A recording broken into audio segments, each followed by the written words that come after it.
Hello साथियों, कैसे हैं आप सभी। मैं परमेंद्र कुमार आपके अपने channel new brilliant coaching NBC में हार्दिक स्वागत करता हूं। तो कैसे हैं आप सभी लोग। आशा करता हूं कि आप लोग घरों पर होंगे और सुरक्षित होंगे तथा अपने पढ़ाई को सुचारू रूप से जारी रखे होंगे मतलब कि आप लोग विधिवत तैयारी करते होंगे। तो आज हम लोग साइंस पढ़ रहे हैं। साइंस में लाइट और इसके पहले जो वीडियो आई थी उसमें हमने गलतीवश प्रकाश का भाग 4 बोल दिया था, जो कि प्रकाश का भाग 3 था। आज हम लोग भाग 4 देख रहे हैं प्रकाश का।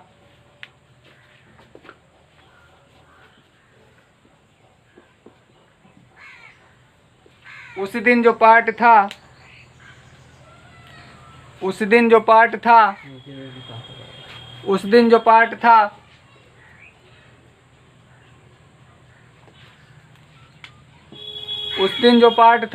वो भाग 3 था। गलतीवश भूलवश हमने उसको भाग 4 बोल दिया था। तो आज भाग 4 हम शुरू करते हैं। उस दिन हमने देखा था प्रकाश का अपवर्तन। प्रकाश का अपवर्तन किसे कहते हैं, स्नेल नामक वैज्ञानिक ने क्या बताया था, कितनी अवधारणाएं दी, उनके अनुसार क्या क्या नियम एवं शर्तें थे। तो अब सीधा आप लोगों के पेपर में उदाहरण पूछ लिए जाते हैं। तो हम लोग उदाहरण की बात करते हैं।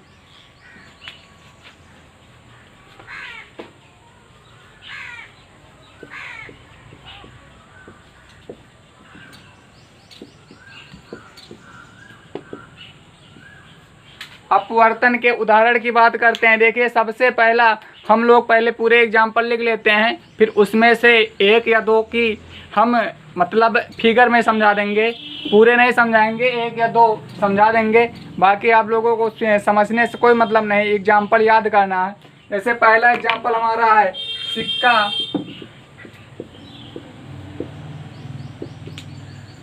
पानी में उठा हुआ नजर आता है। तो क्वेश्चन आता है, सिक्का पानी में उठा हुआ नजर आता है किसके कारण, प्रकाश का अपवर्तन, परावर्तन, प्रकीर्णन, इसी तरह के ऑप्शन रहते हैं। दूसरा देखिए, दूसरा उदाहरण क्या है, छड़ पानी में मुड़ी हुई नजर आती है।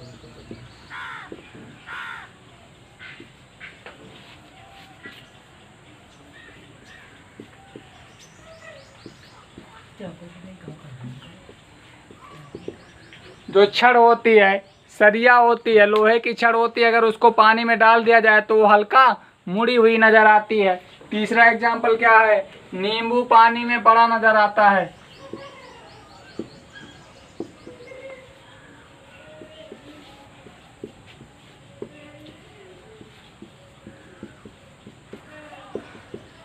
नींबू जो है हमारा पानी में बड़ा नजर आता है। चौथी बात की जाए,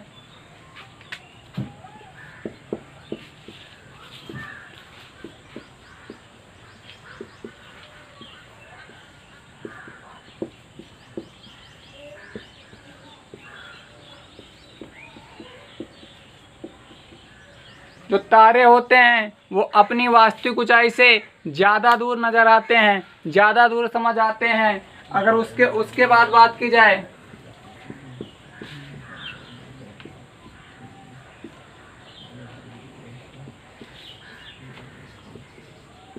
तारों का टिमटिमाना किस पर आधारित है। और एक एग्जाम्पल और देखते हैं,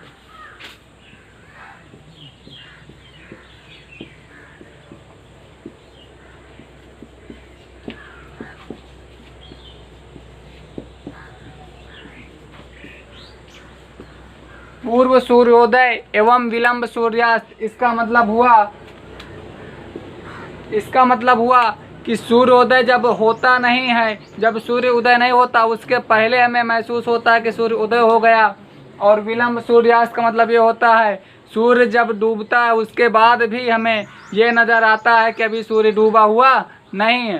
तो ये जितने उदाहरण हैं ये अपवर्तन, प्रकाश के अपवर्तन के उदाहरण हैं। और ये सीधे सीधे पूछ लिए जाते हैं हमारे पेपर में, जो कि बहुत ही महत्वपूर्ण है। अब इसमें से हम 1 या 2 उदाहरण की व्याख्या किए दे रहे हैं, फिगर से समझा दे रहे हैं। कि आखिर ऐसा होता किस लिए है, किस कारण से होता है। तो हम इसमें एक या दो उदाहरण की देखते हैं। उदाहरण के अनुसार मतलब इस अपवर्तन के प्रकाश के अपवर्तन के अनुसार ये उदाहरण पे कैसे ये नियम लागू होता है। तो हम लोग चलो पहला ही एग्जाम्पल देख ले रहे हैं कि सिक्का पानी में उठा हुआ नजर आता है।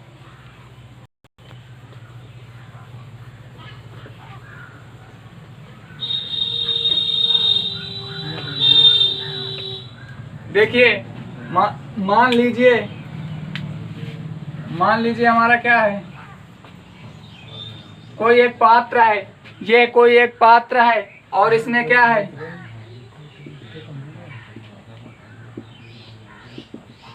जल भरा हुआ है। क्या है, जल भरा हुआ है। यहाँ पर एक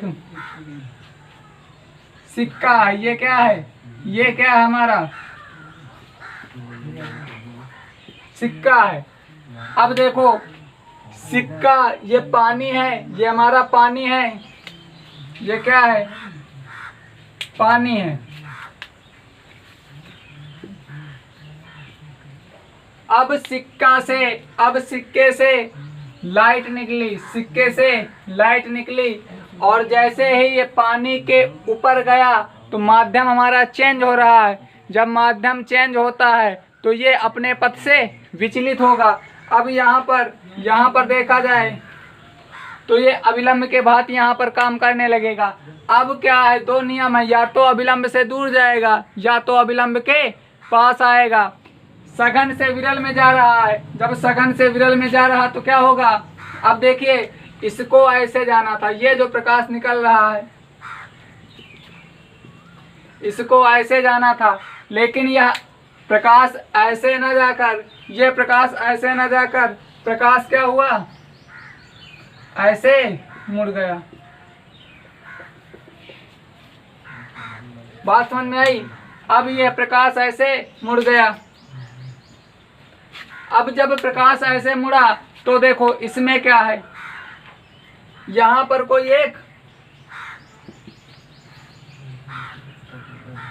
व्यक्ति खड़ा है। अब यह व्यक्ति अगर देखेगा इसको तो ये सिक्का जो है अगर इसको देखेगा तो हमारे साइंस के अनुसार क्या होता है कि इस रेखा को, थोड़ा जल हम मिटाए दे रहे हैं, इस रेखा को हम वहां तक बढ़ाएंगे जहां ये जब तक सिक्का के ऊपर या नीचे नहीं आ जाता। तो सिक्का के ऊपर ये आ गया तो इस व्यक्ति को ये सिक्का यहाँ पर नजर आएगा, इस व्यक्ति को ये सिक्का यहाँ पर नजर आएगा। बात समझ में आई। तो अब हम और उदाहरण नहीं देख रहे हैं, अब उनकी हम व्याख्या नहीं कर रहे हैं, केवल आप लोग इतना याद रखना।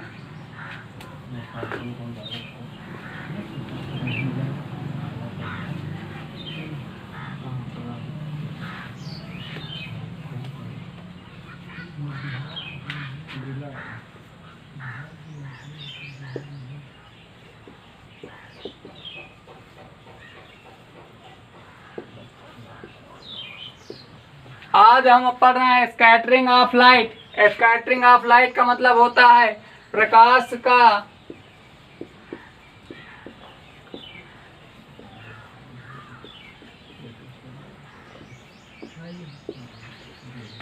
का प्रकीर्णन।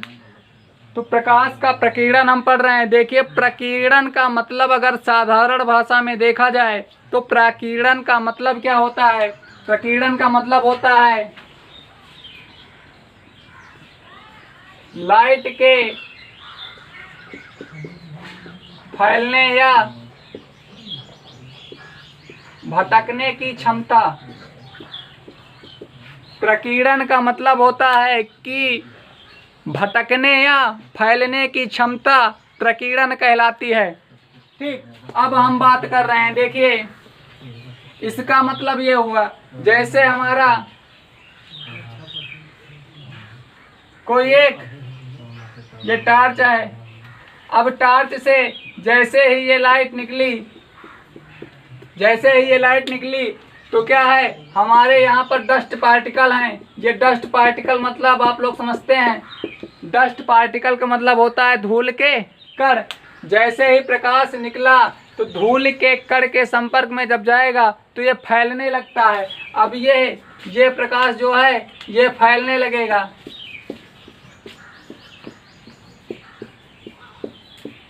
और जो ये प्रकाश फैलने लगा, जैसे ही प्रकाश डस्ट पार्टिकल मतलब धूल के कणों के संपर्क में जाता है वैसे ही ये फैलने लगता है, और इसके फैलने की क्षमता ही प्रकीर्णन कहलाती है। बात समझ में आई?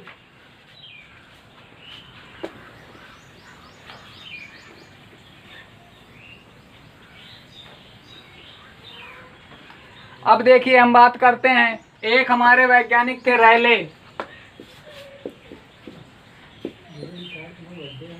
एक वैज्ञानिक हमारे कौन थे? रैले। देखिए रैले ने क्या कहा, रैले ने एक मतलब क्या कहा उसके बारे में हम बात करते हैं। रैले ने बताया कि जो प्रकाश के प्रकीर्णन का संबंध है उसको रैले ने क्या बताया कि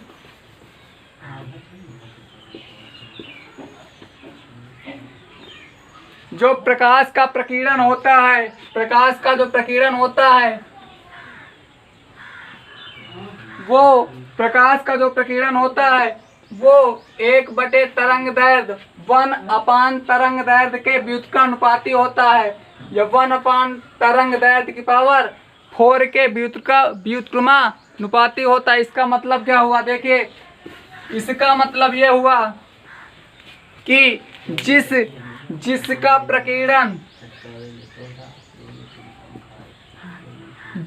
प्रकीर्णन ज्यादा होगा उसकी तरंग दैर्ध्य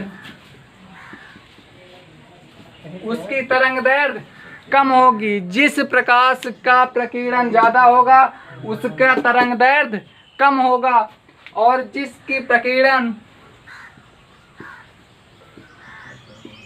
जिसका प्रकीर्णन कम होगा उसका तरंग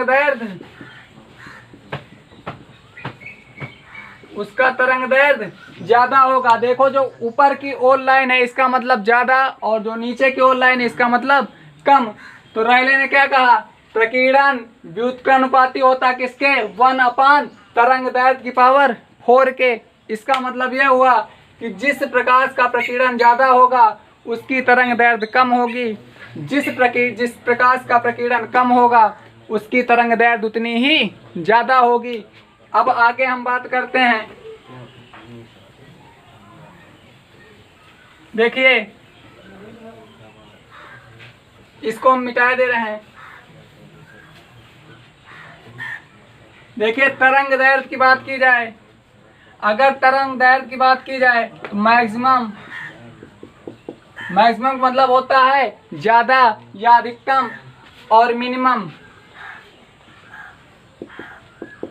का मतलब क्या हुआ? न्यूनतम, कम से कम। तो किस प्रकाश की तरंग दैर्ध्य सबसे ज्यादा होती है? अभी हमने क्या संबंध बताया कि जिसकी तरंग दैर्ध्य ज्यादा होगी उसकी प्रकीर्णन कम होगी, जिसकी तरंग दैर्ध्य कम होगा उसका प्रकीर्णन ज्यादा होगा। तो तरंग दैर्ध्य किसकी सबसे ज्यादा होती है? रेड की। और मिनिमम किसकी होती है? वायलेट। वायलेट का मतलब क्या होता है? बैंगनी। मतलब तरंग दैर्ध्य सबसे ज्यादा किसकी होती है?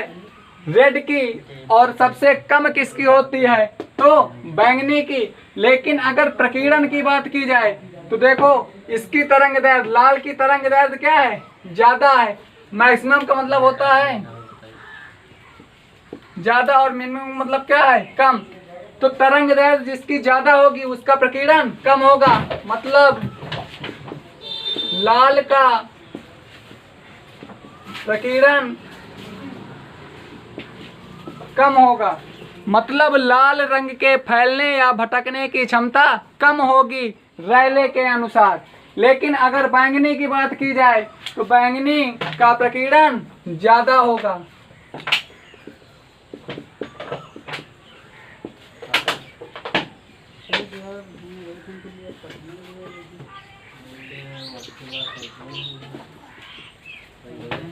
ये बात समझ में आई कि जो तरंग दैर्ध्य है वो मैक्सिमम ज्यादा किसकी होती है? रेड की। लेकिन प्रकीर्णन किसकी? लाल की कम होती है। ये बात समझ में आया, इसका संबंध समझ में आया। अब आगे हम बात करते हैं।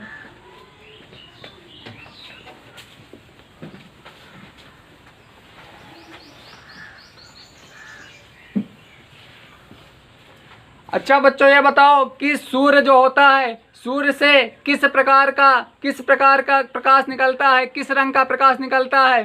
तो हम लोग गांव घर में साधारण भाषा में कहते हैं कि सूर्य से लाल रंग निकलता है, लेकिन सूर्य से लाल रंग ना निकलकर सफेद रंग निकलता है। सूर्य से कैसा रंग निकलता है? सफेद रंग निकलता है। लेकिन ये जो सफेद रंग सूर्य से जो व्हाइट कलर निकलता है, अब आज से कोई पूछे कि सूर्य से कैसी प्रकाश निकलता है तो आप लोग क्या बताएंगे?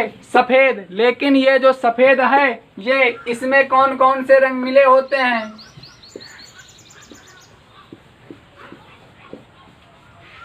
Violet, indigo, blue, green, yellow, orange और रेड।